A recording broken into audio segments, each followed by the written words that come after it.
Hi, everybody. Thanks for joining today's call. I'm going to give it a couple of minutes before we get started in order to give time for people to join. As always, we have a large call with a lot of people joining, so I'll just give it a couple more minutes and then we'll get started. Thanks.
Okay, hi everybody. This is Diane Yantel. I'm President and CEO of the National Low Income Housing Coalition. Thanks for joining today's call on coronavirus, disasters, housing, and homelessness. As always, we have a large call. We have a lot of great, important speakers on and a lot to cover in the 90 minutes of this call. And because I'm on the agenda a little later to talk about some updates on the CDC moratorium, I'm actually going to skip any other updates so that we can jump right into the agenda. I think we'll cover throughout the call any of the things that I would have said at the opening of the call. So we're going to start today's call talking about the impact that Hurricane Delta had on Louisiana. And for those of you in the area, certainly, or others who have been watching and following the news, you know that this latest hurricane hit the same areas, many of the same areas that were so hard hit by Hurricane Laura just a little over a month ago.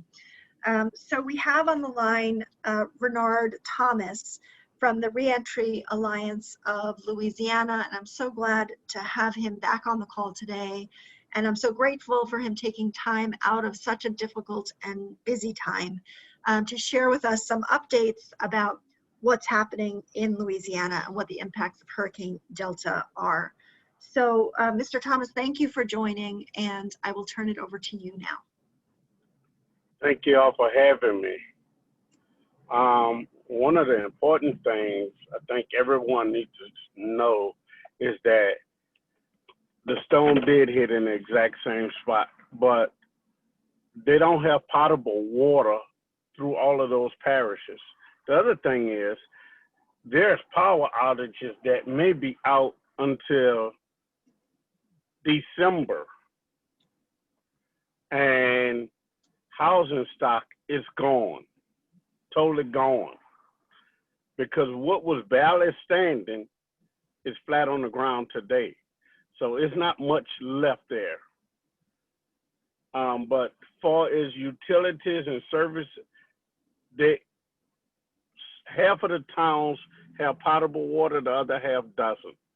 So that's going to be a major issue going on. And housing stock is done. And I think that's all I have right now. Well, thank you for that, and thank you for sharing. Can you tell us more about where people are, given all of the damage to so many homes? You know, where are people staying? Have they mostly evacuated? And what are some of the most immediate needs? The immediate need is housing, but a lot of the folks have evacuated. They're in hotels, either Alexandria or New Orleans. And majority of those individuals was renters. So then, even when housing come back and all the utilities come back, that same population still gonna be homeless. They wasn't homeless before, but they will be homeless because who gonna want to rent? Right, right. And had there been any progress since Hurricane Laura and all the damage that it did? Has FEMA been around? What's the response been to that? Okay, well, FEMA is around. They scattered. They had boots on the ground this weekend. They had boots on the ground yesterday. They have been around. They also have got Entergy Louisiana and the electric companies have a lot of support here, and they had some power back up, but now they're starting all over from scratch. You do have some water that was out that they do have back up and running. There's a lot of blue tarps on what's left, but there's very little, very, very little rental property in that area at all that's left. None. It's maybe 1 or 2 out of 100. Right. And do you know if people whose homes were damaged have been able to get cash assistance from FEMA? Have people been applying for individual assistance, and has that been moving along?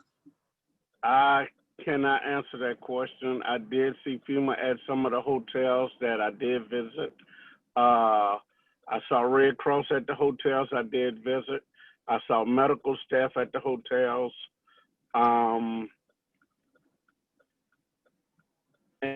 But no, I cannot answer that question because none of the folks I was even assisting was asked to assist have asked that question.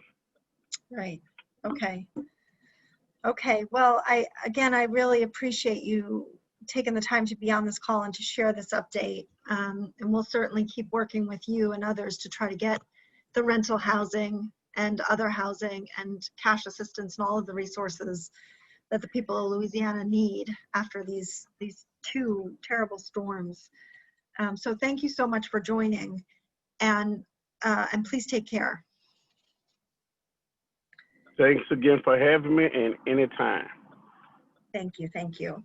And also talking about Louisiana and Hurricane Delta, I'm going to turn now to my colleague Noah Patton from the National Low Income Housing Coalition to share any updates about how the federal government is responding. Noah, please go ahead. Thanks, Diane, and thank you for that, Renard. So Hurricane Delta brought damaging wind, rain, and storm surge to the southwest Louisiana coast. As Renard said, it struck the exact same portion of the coast as Hurricane Laura, which struck in late August. So I think it's safe to say that while Delta was less damaging than Hurricane Laura, Delta has done much to complicate ongoing recovery efforts in the area. So looking at the federal government response, there have not been any specific approvals for Hurricane Delta at this time from FEMA, aside from an extension of the Army Corps of Engineers Blue Roof program. If you remember a lot of the news coverage from Hurricane Maria in Puerto Rico, that program replaces damaged roofs with blue tarps, which are quite identifiable when flying over from the air. So FEMA is currently conducting its damage assessments. These assessments typically inform the agency as to the need for individual assistance, which includes housing assistance to individual households, as well as rental assistance, and public assistance, which reimburses local and state governments for the spending they do during a disaster. So it's important to note that those with additional damage from Delta on top of damage from Hurricane Laura will need to re-register with FEMA to access assistance for that damage if assistance programs are approved. FEMA's programs for Hurricane Laura will not cover damage from Hurricane Delta. This is viewed by FEMA as a duplication of benefits and something that FEMA will not do. As Renard mentioned, talking about renters, it's also important to note that applicants would not be able to receive rental assistance for more than one disaster at the same time. So if rental assistance is approved, renters won't see an increase in assistance due to the double disaster, although it may extend the amount of time that they can remain on rental assistance. Sadly, that's all we have right now. I believe FEMA is conducting its preliminary damage assessments, and we should be hearing more about it, about approvals, in the coming week. I think that's all I have, Diane. Yeah, thanks, Noah. And speaking of the preliminary damage assessments, I think they still haven't completed those from Hurricane Laura, have they? So they completed the preliminary damage assessments, but I don't think that they've finished the ongoing damage assessment, which is more of an actual count as opposed to a identification of the need. Right.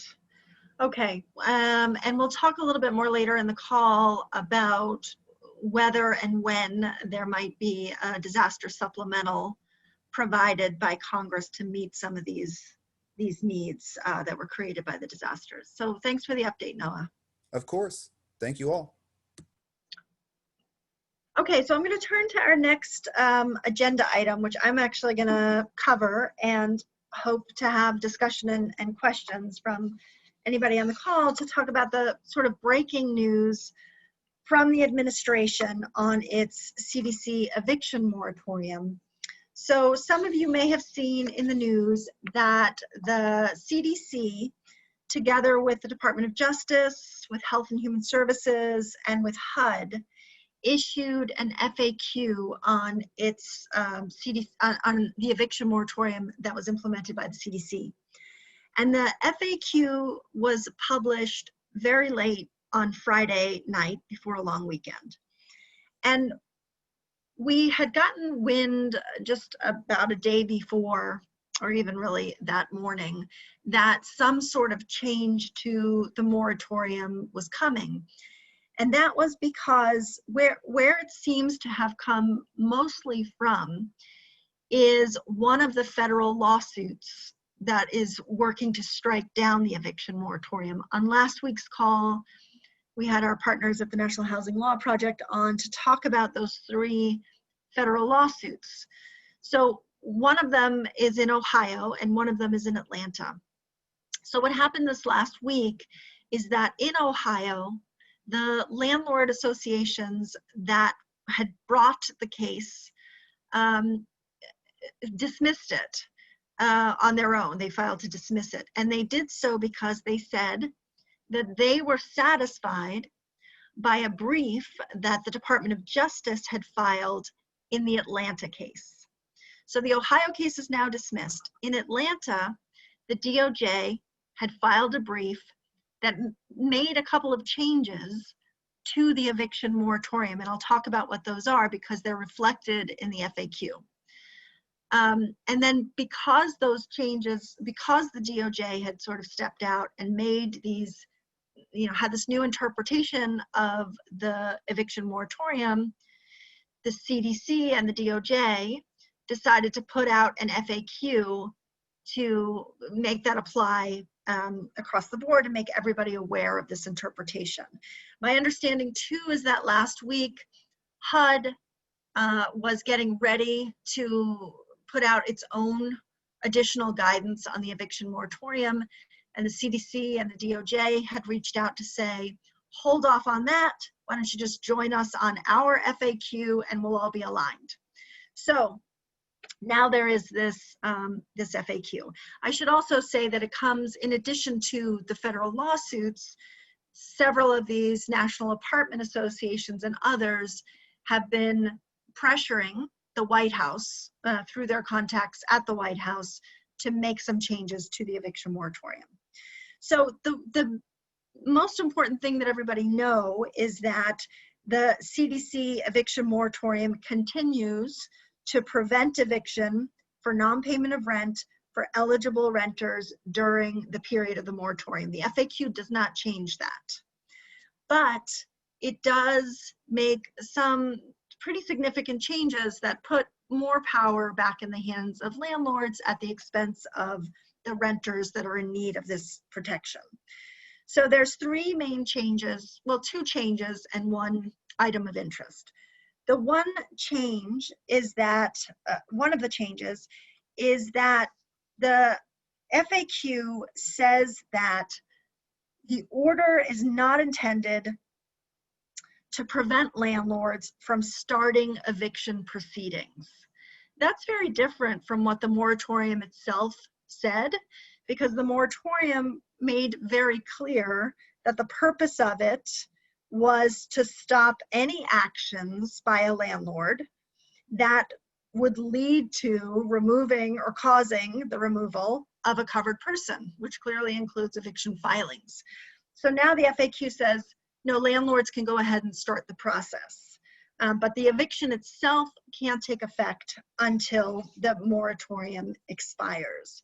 So it's important to understand why this matters. You know, it's true that people can't formally be evicted until January 1st, or if the moratorium is extended until that period of time. So, you know, to understand why it matters that the guidance allows for eviction proceedings to begin while the moratorium is in effect, I think it's helpful to ask yourself the question, why would a landlord want to start an eviction proceeding in October for an eviction that can't actually happen until January?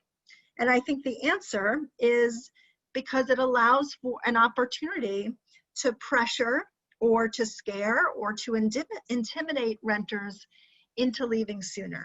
Many people on this call are very familiar with how evictions, the long-term harm that evictions and eviction filings can do, including by creating a mark on a renter's record that makes it much more difficult for them to find housing in the future.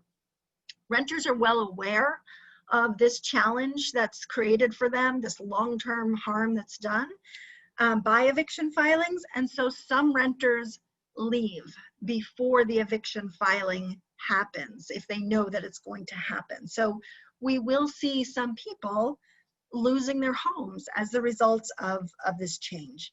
It's also the case that some renters, especially the most marginalized renters and the most vulnerable people like immigrants or seniors or people with disabilities, might fear the eviction process, and so they don't want to participate in it, or they can't participate because in the court proceedings because of accessibility issues. And especially now when courts are holding virtual eviction proceedings, a lot of low-income renters just don't have the technology that they need to show up to court via Zoom, you know, especially when libraries and schools and rec centers are closed because of COVID. So these are the challenges that come with this change, not to mention the fact that allowing landlords to go through the process right up to actually removing somebody from their home sets up this queue when on January 1st, you know, we could really see a tremendous increase in the number of people being evicted as soon as the moratorium expires. There will be no sort of grace period there.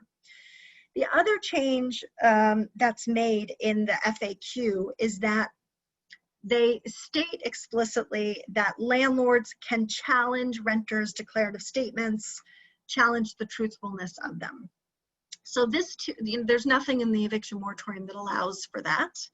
You know, the purpose of a declarative statement is for somebody to swear under penalty of perjury that what's in it is true. And if a landlord wants to question the truthfulness of it, they can do it in a different court by filing a claim of perjury. But now the FAQ says that landlords can question the truthfulness of the declarative statements. It doesn't provide any kind of procedures to do that. It doesn't say, you know, how a renter could prove that or what burden is placed upon them or how the decision is made. But this shift to clearly, one, it creates new opportunities for landlords to intimidate renters about the proof that they might need to give at some point. And it puts a tremendous new burden on renters to sort of gather up reams of paperwork to prove that they need to be protected and to stay in their home during a pandemic. And on that piece, I would say that what some courts are already doing is only allow, which we should continue to push for under this change, is that challenges can only be made if a landlord offers proof to show some reason to question the truthfulness of the tenant's declaration. And only then, if the court finds that the landlord's evidence shows some kind of fraud or some kind of bad faith, then the court could hear that challenge. You know, the burden should remain on the landlords, and that's something we should continue to push for. And then the third change, it's not so much a change, but it's of note, is that the FAQ says that landlords are under no obligation to inform tenants of the moratorium, of the protections, of what they need to do to benefit from the protections. So there was nothing in the moratorium that suggested that that landlords have this obligation, but now they are explicitly saying that they don't. And I think it's very notable that this guidance is also coming from HUD. And we, together with the National Housing Law Project, have pushed for HUD and Treasury and USDA and FHFA to say that, at the very least, if a property owner receives a direct subsidy from the federal government, they ought to have a responsibility and an obligation to inform tenants of this moratorium. And now with this FAQ, HUD is saying that they don't, even directly subsidized owners. So, you know, all of this creates new holes in the protections, new questions, new confusion, and new challenges moving forward. One of the big open questions is around enforcement. The DOJ is supposed to be enforcing this moratorium, but as far as we can tell, there is no place for a renter to make a complaint to the DOJ about a landlord who is not following the proceedings of the moratorium. So we need to continue to push on that. I want to make everybody clear that even though this FAQ now says that filings can happen well before the eviction proceeds, state and local law may not and probably doesn't allow for that.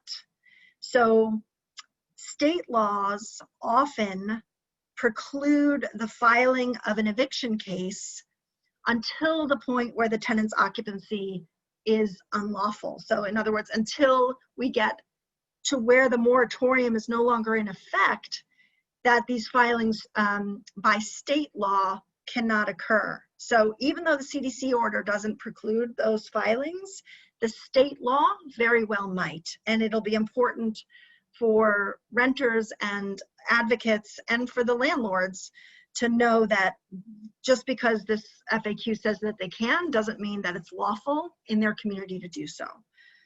And then finally, I would just say that, you know, clearly this again points to the urgency of congressional and White House action to actually establish and implement a uniform national moratorium on evictions for non-payment of rent for the duration of the pandemic, and of course to tie it with the emergency rental assistance, two of our top 3 priorities that we all have been pushing for 7 months. And I think this change means, you know, we just need to keep redoubling our efforts there and pushing Congress and the White House to get to an agreement. There's a real concern about what could happen if this moratorium continues to be weakened over the next weeks or months. A real concern about what happens when it expires, and the tremendous number of people who can lose their homes during all of this. So we have to keep pushing for Congress and the White House to act. So I see that Kim has put in the chat box the FAQs themselves, so you can find those there. I'm going to check and see what questions we have that have come in. Let's see, there's a question on whether the FAQ legally changes the terms of the moratorium as set forth in the Federal Register. So I would just say again, the moratorium itself, the original order from the CDC, defines evictions as any action by a landlord, by an owner, by another person to remove or cause the removal of a covered person from a residential property. And many have interpreted that to include eviction filings. Now the FAQ is saying that that's not the case, and that eviction proceedings can begin and proceed as long as the actual eviction doesn't take place during the period of the order.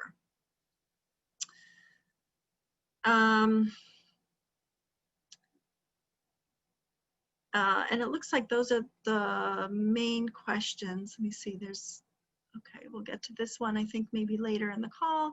Okay, I think those are the main questions. I would say just, we will continue to send out information from ourselves and from our partners on these changes, and we'll send that out as follow-up to this call, and if and when any additional changes are made. And we'll talk later in the call about what the latest is from the Congress and the White House and their negotiations to get to a final bill. I will say it's not looking very promising that that's going to happen anytime soon, but we have to continue pushing to make it so. So, okay, I'm going to turn now to our next topic, which is the impact of the pandemic on Latino renters. And we have on the call Agatha So from UnidosUS to talk about some recent research that they did on that topic. So Agatha, I'll turn it over to you. Thank you so much, Diane. And good afternoon, everyone. It's really good to be with you. Many thanks to the entire National Low-Income Housing Coalition team for hosting these very informative weekly calls. At the end of September, UnidosUS, which for the folks who may not be as familiar with our organization, UnidosUS is the largest Hispanic civil rights and advocacy organization, and we really focus on promoting opportunities and representing the Hispanic community across the country.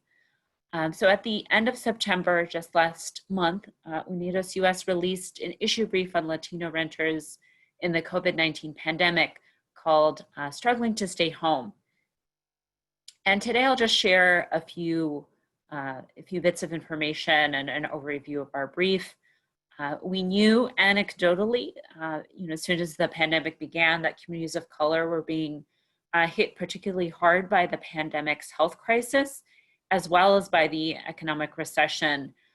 We had been hearing from several of our own affiliates across the country, our nonprofit housing counseling agency partners, that they were seeing a big increase in homeowners needing help with mortgage payments, as well as an increasing number of renters who needed help.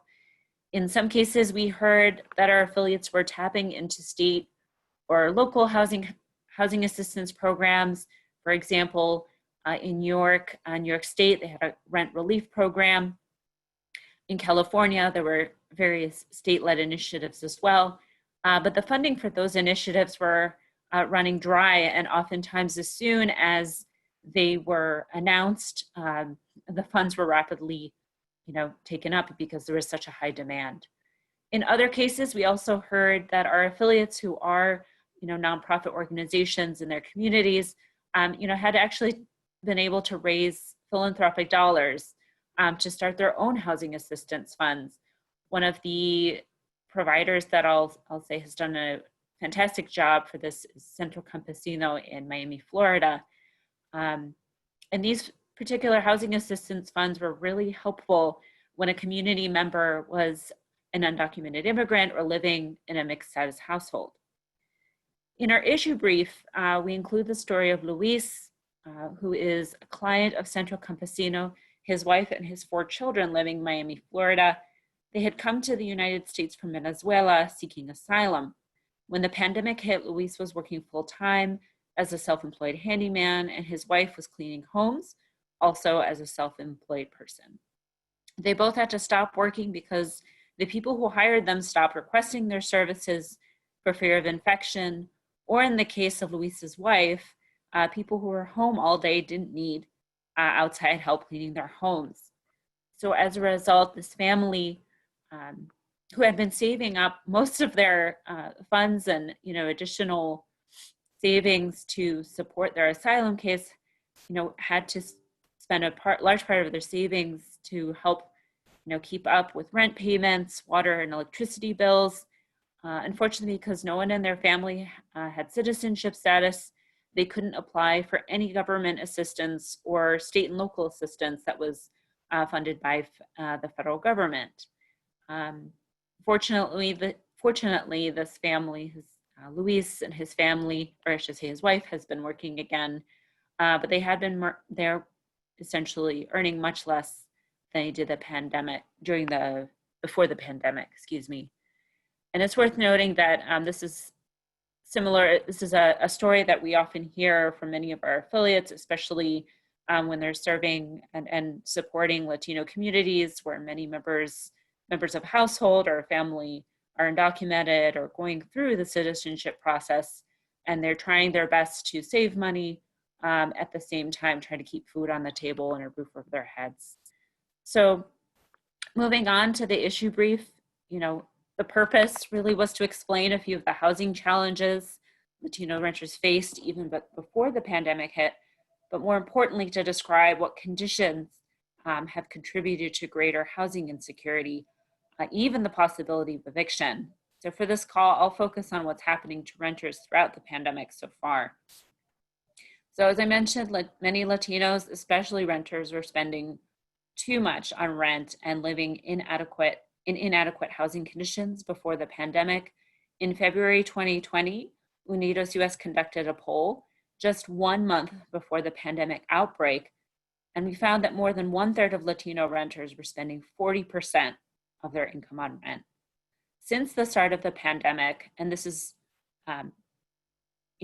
actually some of the research that pertain to the slide that's displayed, Latinos continue to fall behind on their monthly rent payments and at much higher rates than the general population. For example, on the week of ending July 21st, 2020, the 12th week of the Census Pulse survey data tracking, renters and homeowners' ability to pay, 26% of Latinos in renter-occupied dwellings said they could not and did not make a timely rent payment, compared with just about 20% of the US adult population overall. According to Census Pulse survey data today, still 1 in 3 Latino renters are falling behind on rent, and more than half have said that they would have to leave their home due to an eviction in the coming months. Latinos who have few affordable housing options endure inadequate living conditions, often to the detriment of their health. In especially high-cost cities like Los Angeles, California, many Latinos live in homes without enough space to physically distance, and this also results in them being exposed to COVID-19 infection at a much higher rate. We also know that the research shows millions of Latino children lack housing and food security. So again, according to the Census Household Pulse survey data, between June 18th and July 21st, 36% of Latino children lived in homes that were behind on rent and without enough food to eat, compared to 28% of children in US households overall. Latinos are also more likely to work in industries that have closed or reduced their workforce during the pandemic. Renters who are Latino are more likely to work in industries most vulnerable, including the food and accommodation, so restaurants, retail, construction. Latino renters also make up nearly 1/3 of the service sector workforce, which took a tremendous hit in this pandemic. UnidosUS has done several surveys throughout the pandemic to really take a pulse on how Latino households have been faring in terms of job and income loss. So in March and April, Hispanic workers represented 57% of working age adults in families who lost jobs, work hours, or work-related income. In May, according to our poll with Somos, 60% of Latino households had said they experienced a job loss or a cut in pay. Nearly 70% were concerned that they or someone in their household won't be able to keep up with a housing payment.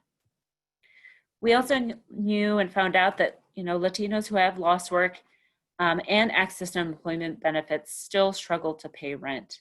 So even with available supports, the struggle to pay rent was real.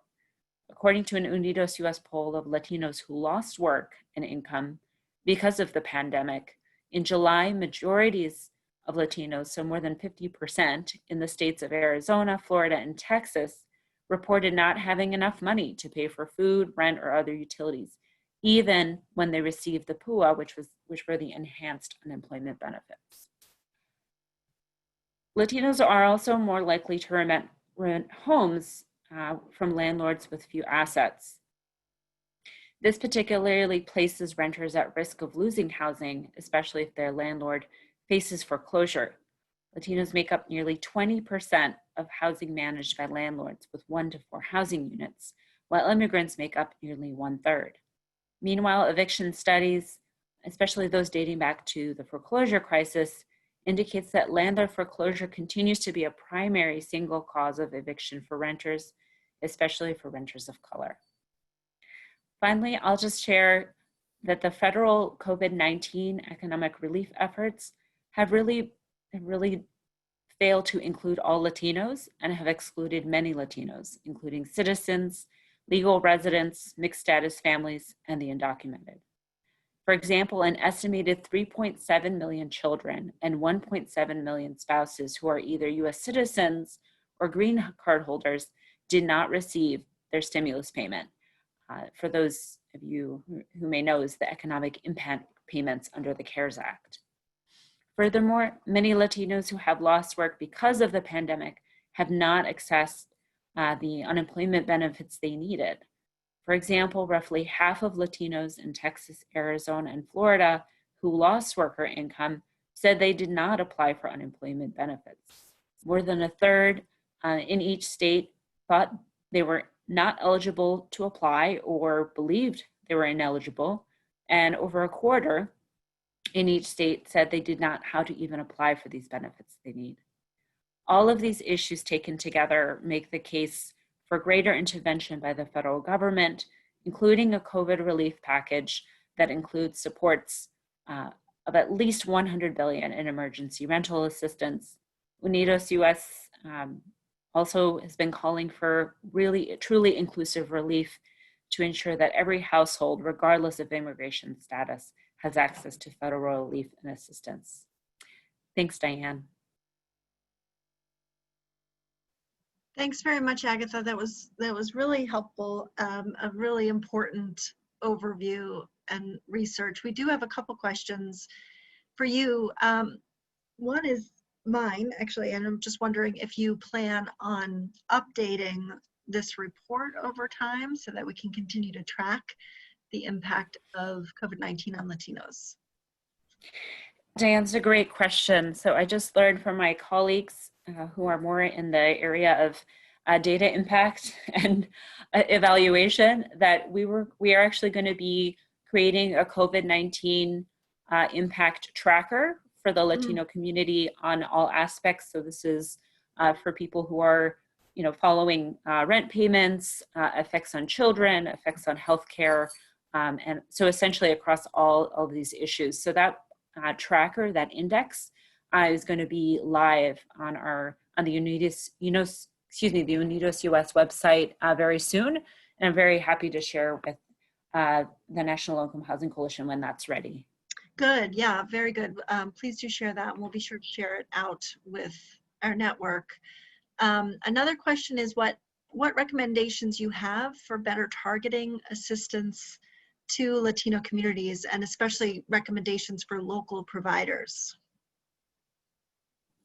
It's a great question, and that actually is included in our brief, and I'm happy to share a link to our brief, which in the chat, following the call.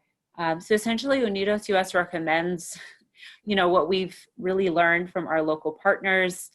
So, for example, in Miami, Florida, our partner in Miami, Florida, Centro Campesino, has been able to leverage essentially philanthropic dollars. So, looking at local funders, United Way of Central Florida, and others to start, creating funds that are available to help renters and vulnerable communities, regardless of their immigration status.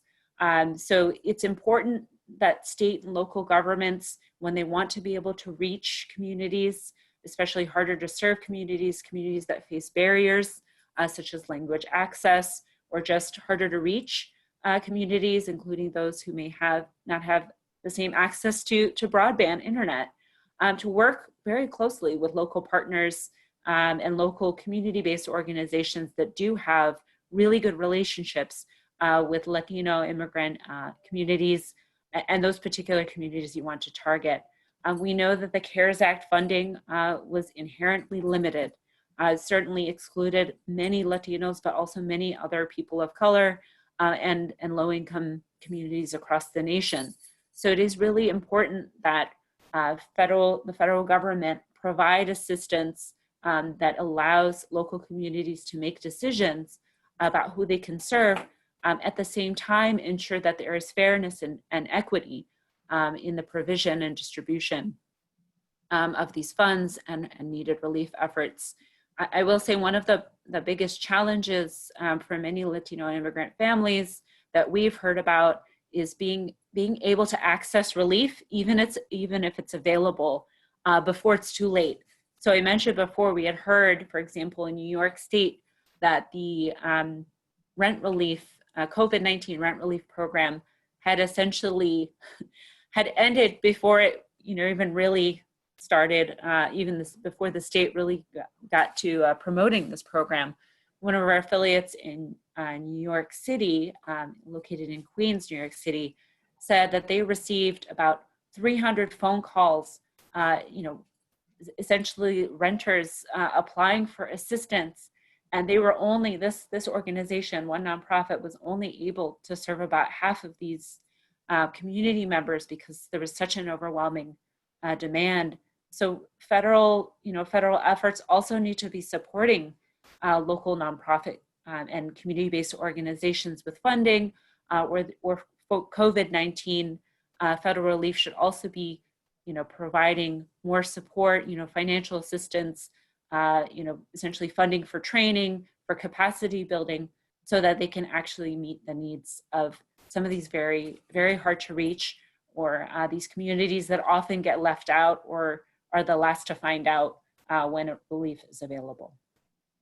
Yeah, that's a great set of recommendations. Thank you, Agatha. And there's just one more question about whether there's any data about the impact of COVID-19 on housing for farm workers. And the person who is asking is from California and notes that many farm workers have lost homes and jobs from COVID and also from the wildfires. And I know later in the call, we'll hear from Eileen Jacobs, who's going to talk specifically about some of these issues in California. But Agatha, do you have anything you want to share from a national perspective? Sure. I think a lot of this data is that we hear about it. We learn from our affiliate partners who are affordable housing managers for farm worker communities.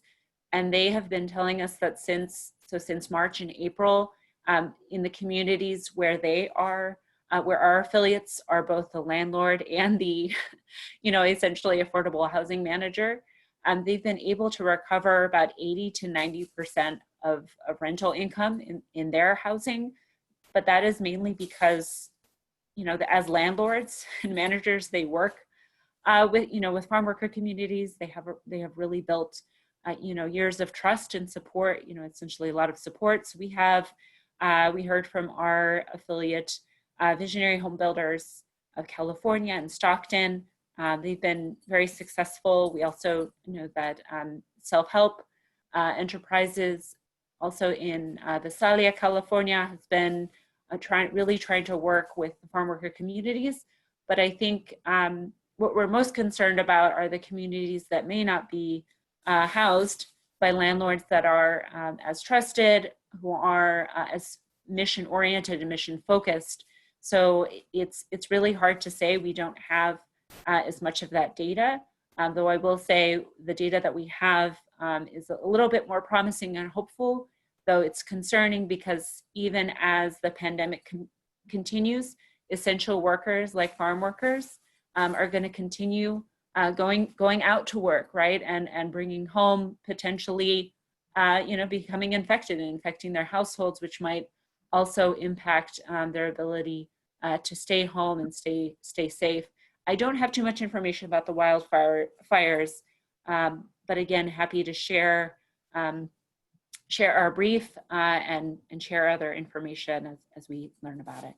Yeah, great. Thanks, Agatha. Please do share that brief. We've had a couple people share the link to the report that you shared today, and somebody from Rhode Island wrote in the chat box to thank you very much for the presentation, and also to note that in Rhode Island, the Latino Policy Institute released a state version of the report, and there's a link to that in the chat box too. So Agatha, thanks so much for joining the call, and thanks for your good and important work on this.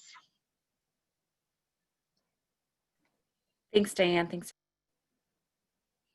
Okay, I'm going to turn to our next topic, which is another research report, this one on the impacts of COVID-19 in formerly redlined communities. And we have on the line Jason Richardson, who's the Director of Research and Evaluation for the National Community Reinvestment Coalition. So Jason, please go ahead. Hi, Diane. Thank you very much. I appreciate the opportunity to present this. So my name is Jason Richardson. I'm the Director of Research for the National Community Reinvestment Coalition. And we are a group of about 600 member organizations across the country, focused primarily on fair banking and fair housing issues, and increasingly focused on public health and kind of the relationship between housing and health. And we've done several reports over the last few years looking at gentrification and redlining. And we were approached late in 2019 by an epidemiologist at the University of Wisconsin that was interested in looking at public health outcomes and their relationship with the redlining information.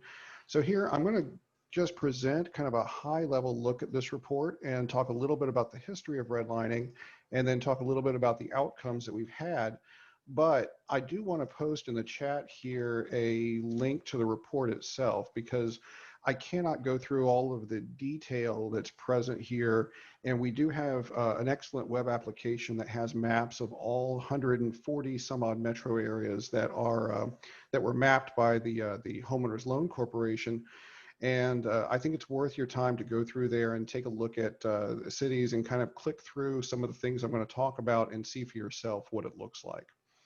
So first of all, the redlining, just a brief overview. The Homeowners Loan Corporation created a program in the 1930s to categorize the residential security of neighborhoods in many cities.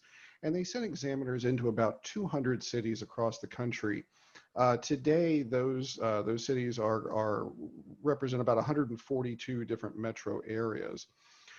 And what they did was they created maps I'm going to show you in a minute, but they also went and recorded area descriptions of each individual section of the city. And these were quite detailed. They were focused on real estate value, but they were also very focused on who lived in those areas. And you can go to our website and click through the maps and look at these individual sheets that the examiners filled out. And what you're going to notice pretty quickly is that race was not just a category that they were interested in. It was a strong focus of their analysis.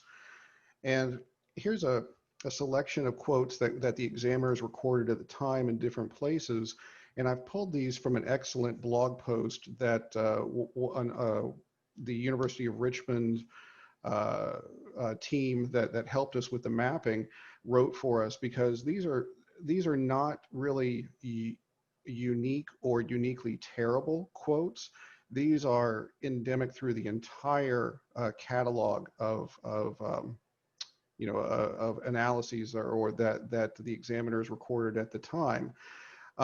While it's true that your neighborhood in the 1930s could be redlined for a host of factors, including the presence of industrial facilities, the presence of any populations born outside the U.S., too many Catholics, Jews, Southern Europeans, Eastern Europeans, they held a special place on this document for African Americans.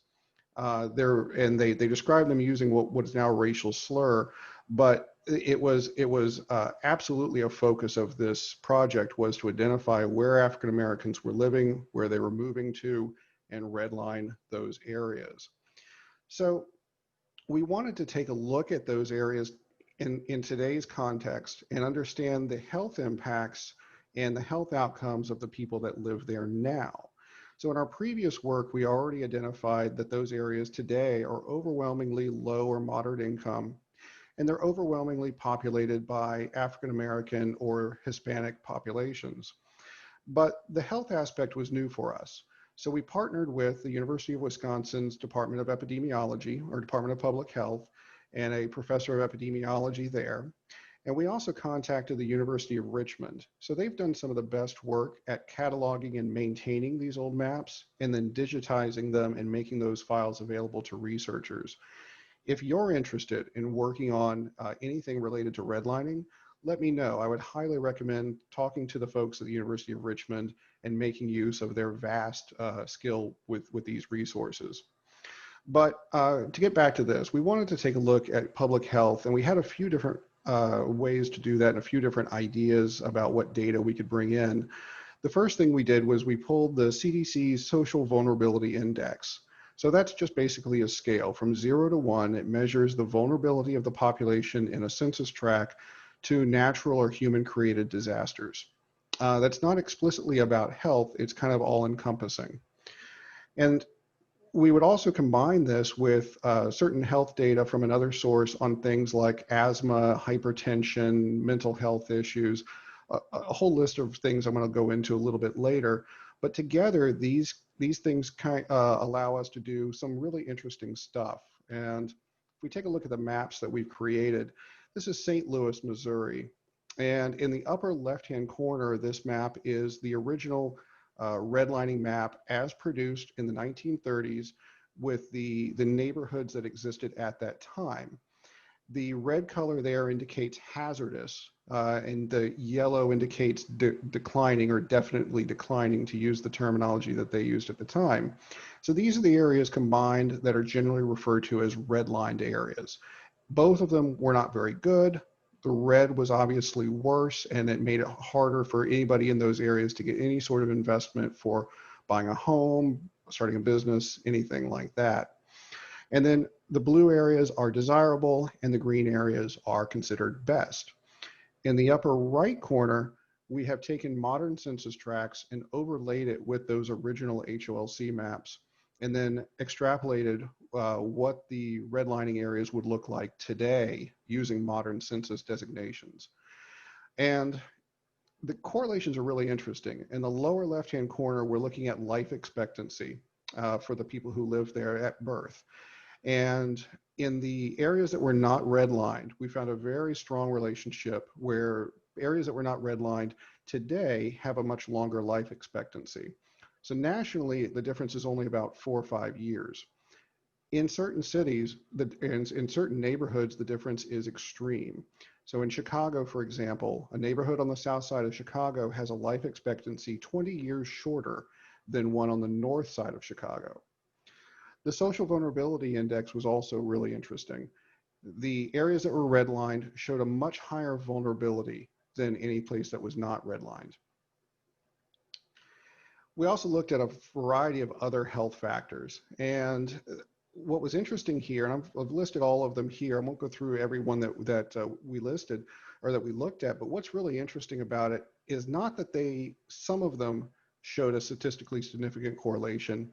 They all showed statistically significant correlations with redlining. in redlined areas, all of these factors here were not just a little higher, they were much higher than in areas that were not redlined. The only health factor we looked at that did not show a relationship with redlining was the incidence of cancer. We thought that was interesting until our epidemiologist partner mentioned that you have to live long enough to get cancer. And on a long enough timeline, a lot of people do develop some form of cancer. Unfortunately, we did not have access to cancer mortality rates, which probably would correlate very well also with redlining data. That's kind of all I'm going to present today, but I want to encourage you to click on the link in the chat. The report's very interesting, and we've asked we have a series of blog posts that are in progress right now, where we've asked local members to write about their cities and their experience with redlining and its relationship to public health in their context. Also, you have a link to the excellent web application that the University of Richmond helped us build that lets you explore all 142 cities and drill down to each individual neighborhood. So you can go to your city, look at your city today, check the area where you live or where you work, and see what happened, what was done with it back in the 1930s. Was it redlined? Was it not? What is the outcome today? I think what struck us the most about to be perfectly honest, we went in this kind of believing that there was going to be a relationship. We've worked too much with redlining data in the past not to assume that there was going to be some sort of a relationship. What shocked us was the high degree of correlation with these factors. It was unambivalent, the relationship between redlining and public health.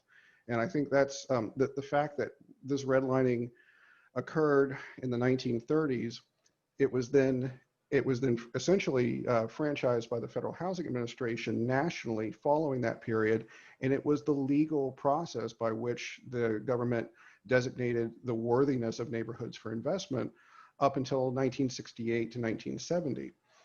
But today, 90 years later, roughly, it still has an impact, and I think that continues to shock me. Just every area that we're seeing that this relationship exists in. That's all I'm presenting today. I did put the link in the chat, but if you have any questions, I'd be happy to do my best to answer them. Jason, thanks so much. What a fascinating report and really good work. Much appreciated. There's a question about whether, what University of Wisconsin school contributed to the study. It was the University of Wisconsin at Milwaukee and their Department of Public Health, or the School of Public Health, sorry. Okay, thank you. And also a question about whether there are any studies of the long-term impact on low-income minority communities subject to gentrification. I know NCR has done a lot of work on that.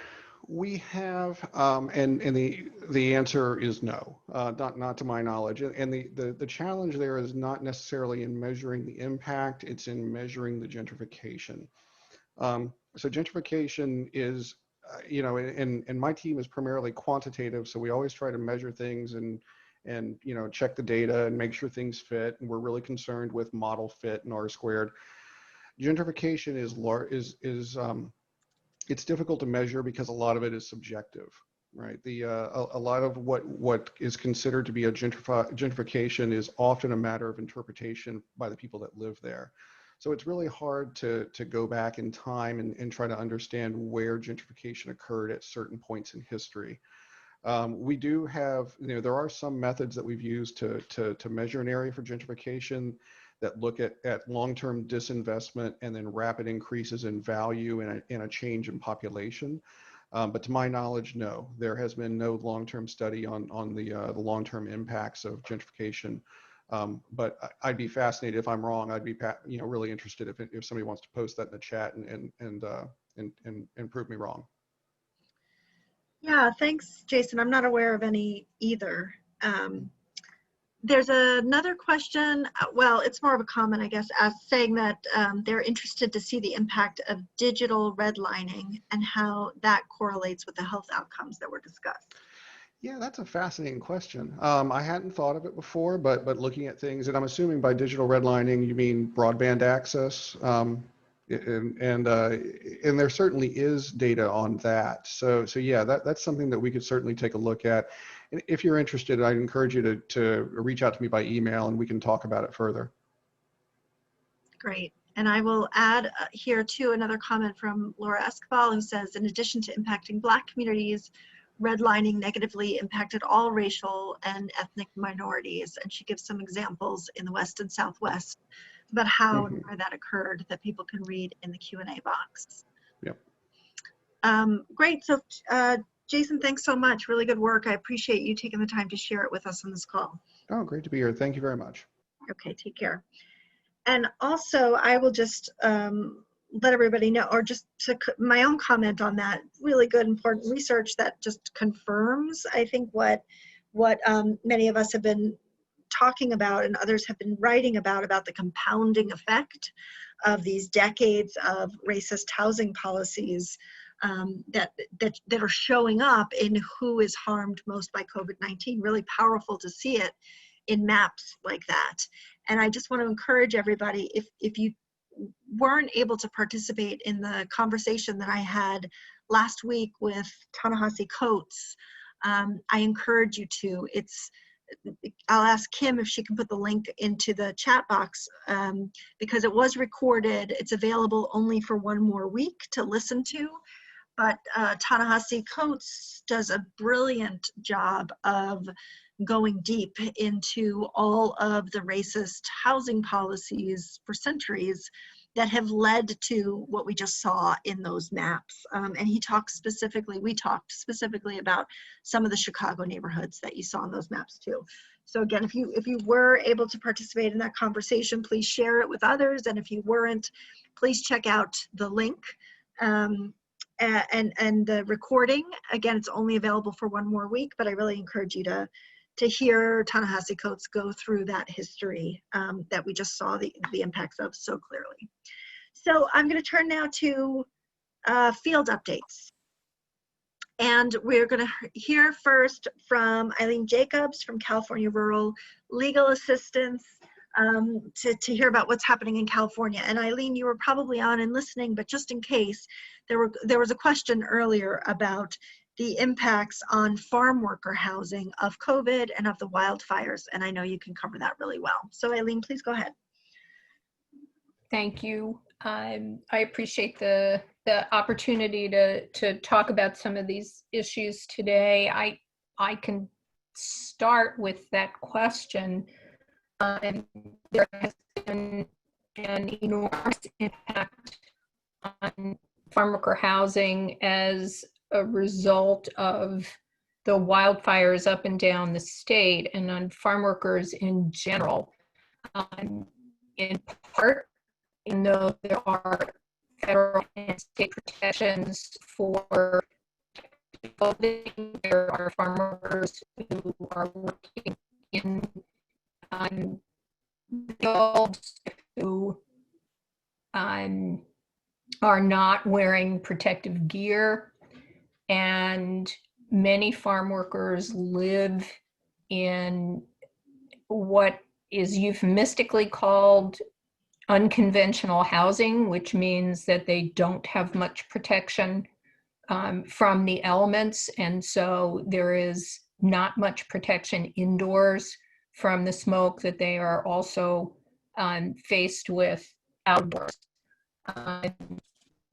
So, and of course, farmers also have, if they are in the immigrant population, issues related to ability for disaster assistance, which I'll get to in a moment. I will note that, of course, farm workers are not the only population affected by these wildfires. The wildfires in Napa and Sonoma counties, when I was going to report on our last call, were barely contained. They are now in much better containment. But the unfortunate prediction for later this week is winds in Northern California, which are north winds that are a threat in terms of kicking off potentially new fires, as well as enabling the spread of the existing fires. So fingers crossed that those winds won't be as bad as predicted.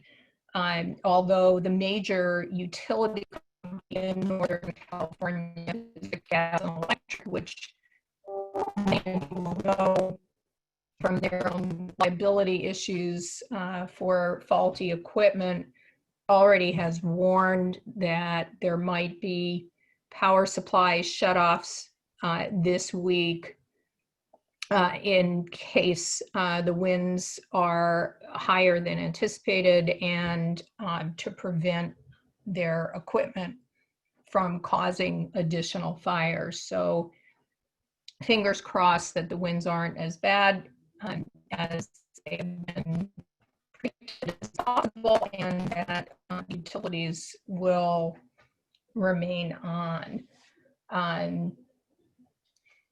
This year has seen something like over 4 million acres burned in California. In Northern California, something like 1,500 miles of both forest land and occupied land that has burned, and we still have 2 months, month and a half remaining fire season. So there's a lot of anxiety about that, and there's a lot of anxiety about intentional power supply shutoffs in order to prevent fires, and a lot of concern that there's not enough work being done to repair faulty equipment. So hopefully I'll have better news on the next call to report. And hopefully some of the precautionary predictions will be only precautionary. So that's as much as I have on that right now. I would note that there have been, for those of you from California, there have been some useful publications on the California Office of Emergency Services and FEMA websites. And for anyone who's not in California, you may want to look at these anyway, because they could be pertinent for any disaster that you might be dealing with. But FEMA has published documents related to replacing personal documents after a national disaster. They have published guidance for renters applying for federal assistance in the counties affected by the disaster, and they've published the availability of the free legal assistance that the American Bar Association, Young Lawyers Division, and FEMA have cooperated to make available. So those are all available on the California Office of Emergency Services and websites, and they're useful, I think, not only for people in California, but for anyone who is dealing with disaster and wants to use them as a model or an example. I cannot say that all of the programs work as promised, but they're available and people should be taking advantage of them. One of the problems is the information often does not reach the people who most need it. So for all of the nonprofit organizations and local agencies that are on the call, it's important for you to be using publicity to send out that information to people who might be eligible for the assistance. The other thing that I wanted to mention, Diane, that I know Noah mentioned it on one of our calls, but I think it's a useful report for those of you who are dealing with FEMA. The GAO published a report on actions needed to address gaps in FEMA's capabilities. And I will just say that our experience with FEMA has been that there are various gaps when it comes to access for some of the lowest income and most vulnerable communities.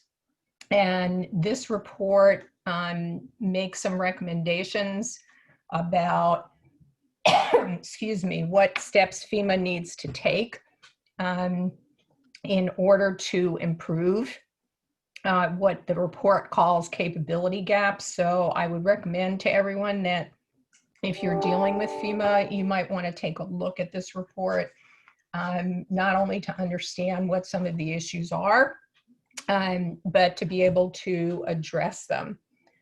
I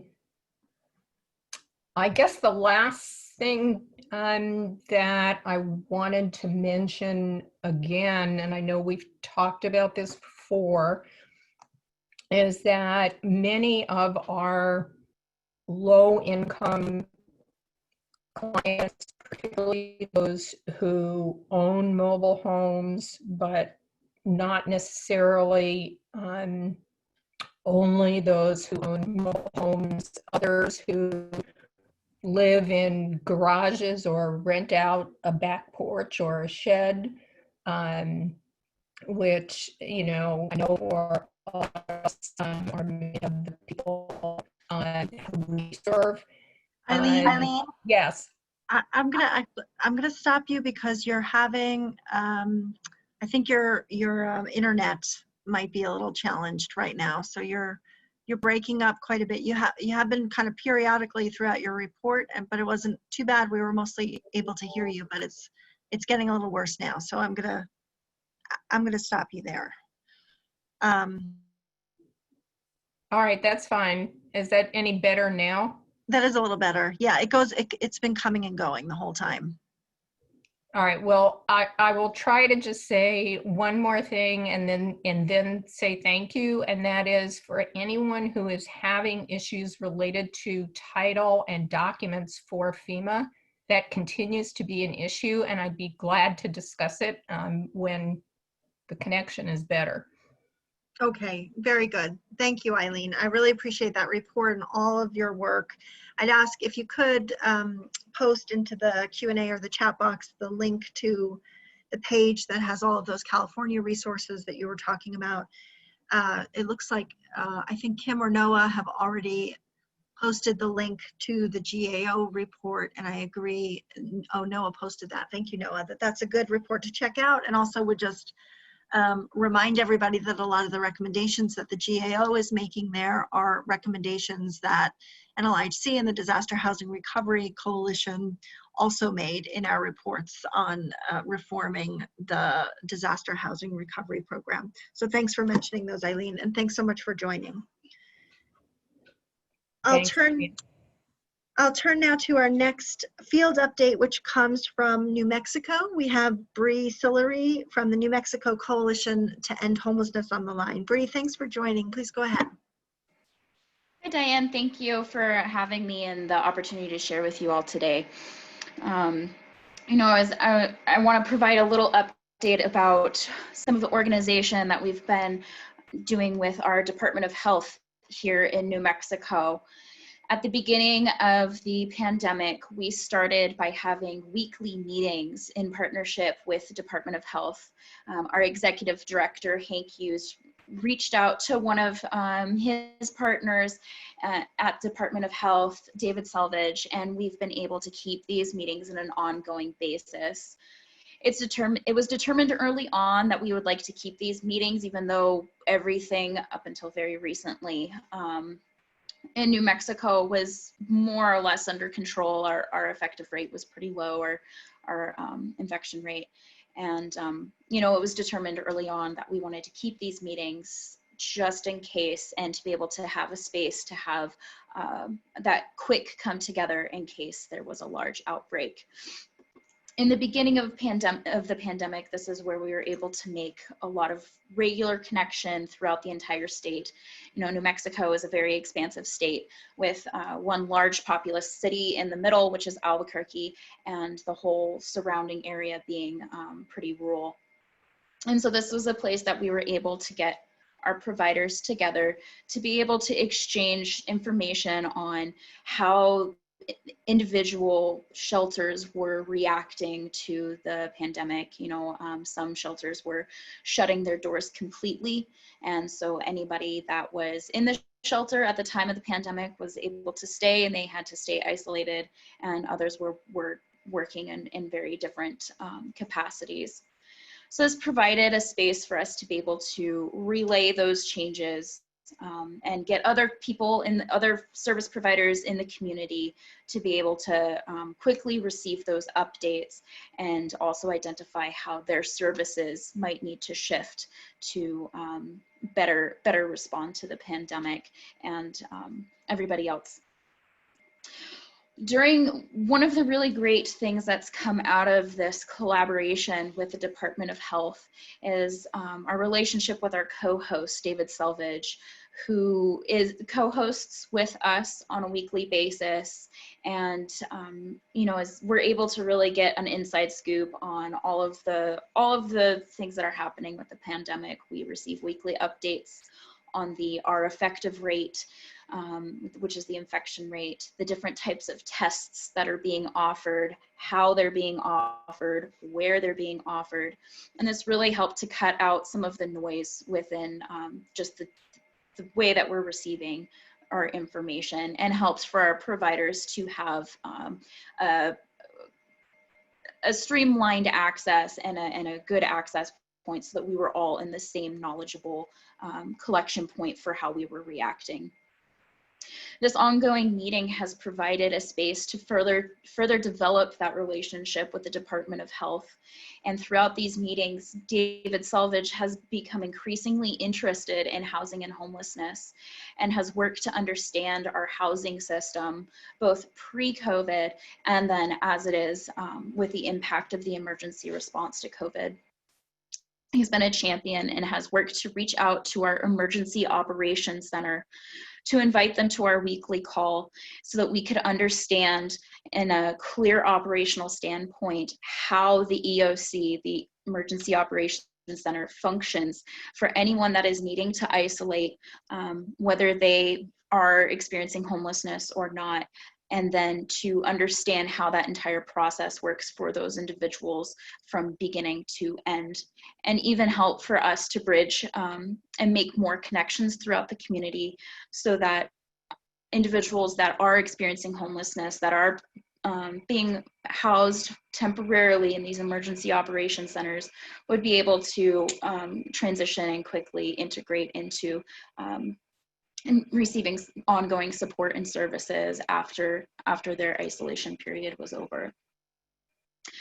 This has allowed for us to streamline and introduce protocols and systems, such as a couple of weeks ago when David presented on a proposed testing protocol, which was specifically for our homeless shelter population. He was able to send out this protocol, which would then go on to the governor's desk for approval for our emergency response. And we were able to gather boots on the ground feedback from organizations and service providers throughout the state, so that we could ensure that the protocol that was being proposed was adequate and responsive to what our real needs are. Now, something that is really useful about this standing meeting, and I alluded to it at the beginning, is that we really wanted to have an immediate space to be able to talk about and quickly organize in the case of a COVID-19 outbreak. Until recently, New Mexico was faring relatively well in response to the number of cases in the community. We had in Albuquerque, New Mexico, we had only a handful of confirmed positive cases within the homeless community. And unfortunately, in the last week, this has changed. We now have 93 confirmed positive cases in our largest congregate shelter in Albuquerque. And this has caused our shelter to temporarily close its door until they are able to contain the outbreak. The shelter is a 400-bed shelter with a little bit lower capacity due to some of the social distancing measures that have been taken. But with this big change that's happened in our community, being able to have this weekly call that is going to happen tomorrow, we have a designated place to be able to communicate and collaborate and further understand the implications of this closure on our community and see how this is going to affect all of the other shelters and how they're responding to this recent spike, not just within Albuquerque, but also within the rest of our community throughout New Mexico as well. So with that being said, I'm looking forward to the fact that we were able to think ahead, keep this meeting in place, and I hope that it will serve as the tool that we had set the foundation for to be able to respond adequately and quickly with the new emerging crisis that it is that we're seeing here in New Mexico. But with that, the last little bit is all of these webinars, these weekly meetings are also uploaded to our website so that anybody that has not been on or has had to miss a call, they can go back and listen to the other calls. And it has proved in my communications with other people to really help keep us all on an aligned page moving forward so that we can continue to have adequate response statewide as we move forward. That's a really helpful update, Bree. Thank you for sharing that, and I agree that that's such an important example and relationship that you built with the Department of Health, and that collaboration is something that I think other states and cities can look to replicate. And really worrying to hear about that outbreak in the homeless shelter. So please do keep us posted on next steps with that, any ways that we can be helpful. But thanks for your work and thanks for joining. Thank you.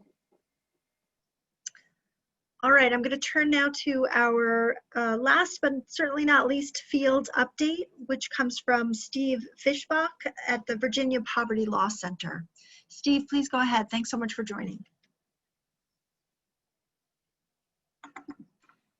Hi, can you hear me? Yes, I can. Okay, great.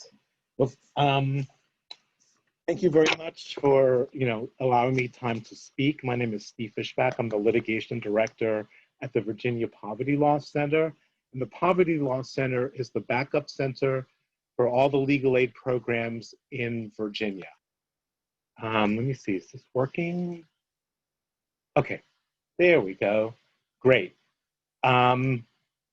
So what I'm going to be doing is presenting information about eviction data in Virginia and how we go about collecting it and how we've been using it in our work.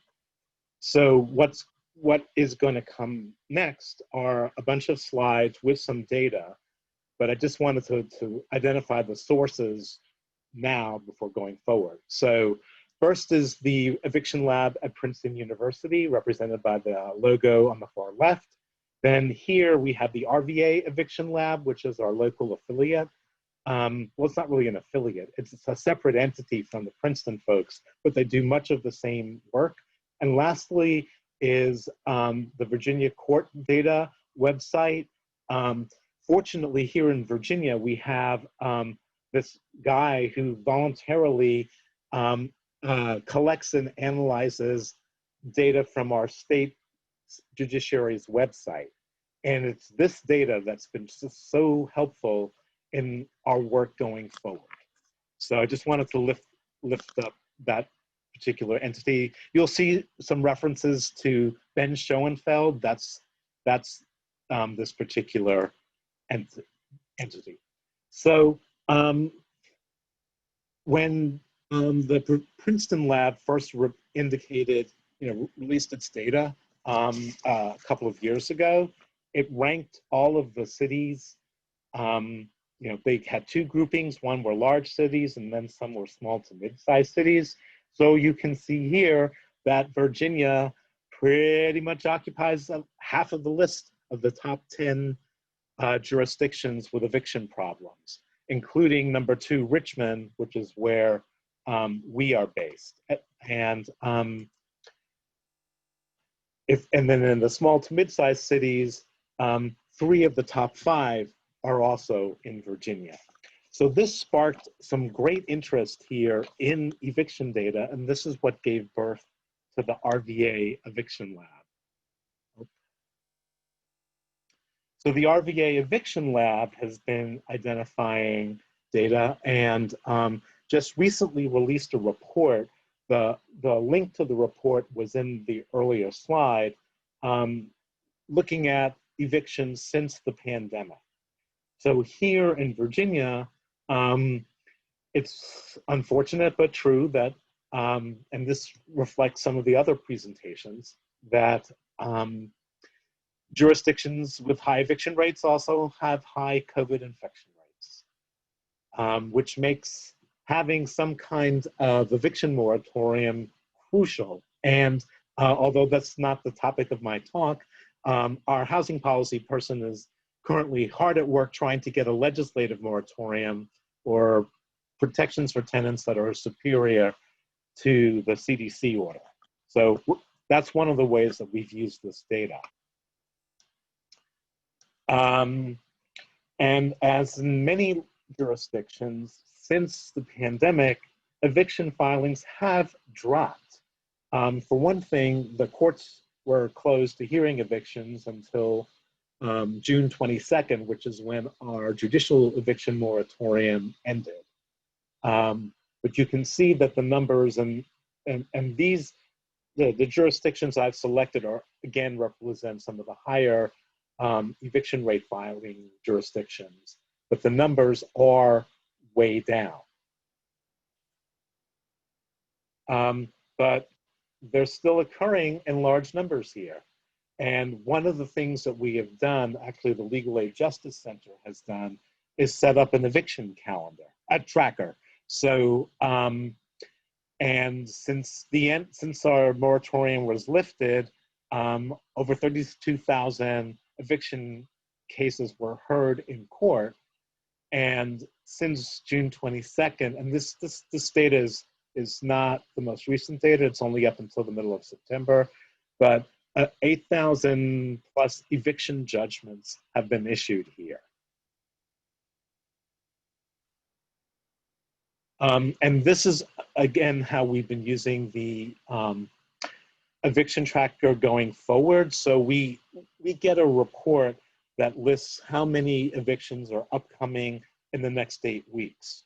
And when we get that information, we create this little map showing where, again, evictions are more frequently happening. And again, it's in the high evicting jurisdictions, and it's also in places with high levels of COVID-19 infections. And we also use this same data to help us plan where we need to have attorneys deployed. So we get the report that we actually receive is a little bit more detailed, but we know week by week when the cases are coming, so that our local legal aid agencies are prepared to handle the upcoming workload. In other words, we can see the tsunami form and hopefully have a response ready as it starts to hit. And unfortunately, while the numbers have been lower, and although they're back on the rise, the potential crisis here in Virginia is huge. And this is not unlike other places. The people the number of households that are at risk of eviction because they've fallen behind in rent is huge. It's in the hundreds of thousands, which means that the potential displacement of people in Virginia is massive. So I just wanted to share with people some of the data and how we are collecting it and using it in our work. For people who'd like to follow up more, that's my contact information. And I'm also happy to take any questions that people may have. I don't see any in the chat, but just wanted to share some of this information with y'all. Yeah, this is terrific, Steve. Well, I mean, it's not terrific what you're showing, but it's a very helpful overview and example of the kind of local analysis that can be done with some of the data that Eviction Lab is doing nationally. You probably know, and others know, that we've had Matt Desmond and Peter Hepburn on several times, and this is the first time I think that I've seen a statewide analysis that I think is just incredibly helpful, and that I would hope that other states would contact you and consider doing similar types of analyses in their states. And I expect you've probably already done this, but if you haven't, I would encourage you to share that information with your members of Congress. And there's a question, somebody put in the Q&A, I think, a request for us to share the PowerPoint, and we certainly will. We'll certainly share that when we send out a follow-up to everybody who's participated. And there's many people putting into the chat box and the Q&A box their thanks for your work. Brenda Clement from Rhode Island says, come to Rhode Island, help them do it there. So very Yes. good. Thanks so much, Steve. Sure thing. Yeah, Rhode Island was my last home, so that's why I'm getting the shouts out from Okay. Very good. Thanks so much. Thank you. All right, so we are at time, but I'm going to give Kim a couple of minutes to quickly share with us the latest on negotiations over a COVID-19 relief package and a disaster supplemental. So Kim, go ahead, please. Thanks, Diane, and hi, everyone. I will try to keep it brief to respect everyone's time. My name is Kim Johnson. I'm a policy analyst here at the Coalition, and I will be filling in for Sarah today to bring you our policy update. As I'm sure you'll all remember, last week was a roller coaster in determining whether negotiations for another relief package were on or off. The House passed a $2.2 trillion proposal that was a slimmed down version of the HEROES Act, which was initially passed in May. And after a week of negotiations inching along, President Trump tweeted that Republicans should end conversations about another relief deal until after the election. The stock market crashed, and the president quickly backtracked, calling for negotiations to once again resume. Conversations afterwards focused on a bill that would provide relief for airlines, additional stimulus checks, and small business aid, but Speaker Pelosi maintained that more substantial assistance was needed. So on Friday, the White House floated out a $1.8 trillion proposal that was met with criticism from both congressional Democrats and Republicans. The bill offered $300 billion for state and local governments, $60 billion for rental and mortgage assistance, $400 per week in federal unemployment benefits into January, and $15 billion for food assistance. Speaker Pelosi called the bill sadly inadequate, and congressional Republicans complained that the bill's price tag was too high. The proposal also does not provide money to U.S. territories, reportedly includes very limited support for tribes, and does not contain provisions to effectively target assistance to communities most impacted by the pandemic. Senate Majority Leader McConnell has also stated that the Senate's primary goal in the weeks running up to the election will be to fill the Supreme Court vacancy. And House Majority Leader Steny Hoyer announced yesterday that the House would not be voting this week, although members may still be called back if a deal comes together before the end of the month. Just a couple hours ago, Majority Leader McConnell announced that the Senate would vote next week on a quote unquote targeted relief package that would contain additional funding for the Paycheck Protection Program, which expired in August with $130 billion unused. It's unclear what, if anything, else might be included in the Senate's targeted proposal, but past proposals from Senate Republicans have included liability protections for businesses, increased funding for schools to reopen, and additional money for COVID testing. This measure, like the Senate GOP's previous offer, is unlikely to gain enough votes to pass the Senate and would not pass the democratically controlled House. For the disaster supplemental, so the Reforming Disaster Recovery Act, which would permanently authorize the CDBG DR program, is most likely to pass as part of the disaster supplemental, which we are still expecting to be released before the end of the year. The Housing Survivors of Major Disasters Act, which would increase access to FEMA assistance to people who do not have an updated title documentation, is similarly positioned to pass with as part of a broader supplemental package. Finally, the FEMA Assistance Relief Act, which would boost federal cost share for the FEMA Public Assistance Program, passed out of the House Transportation and Infrastructure Committee last week. And that is it for me. Happy to answer any questions. And in the meantime, I will return it back to you, Diane. Great, thanks very much, Kim, for that update. You know, I would just say it's around and around we go. You know, we are back in the same place that we have been many times, which is that a deal is possible, but not likely, but it's impossible to predict what might happen next. And the one thing that is clear is that President Trump is pretty much desperate for a big stimulus package at this point. And he's making that clear in tweets and in statements. And he is trying to push the Republicans to go big. The Republicans don't want to, and that's also very clear.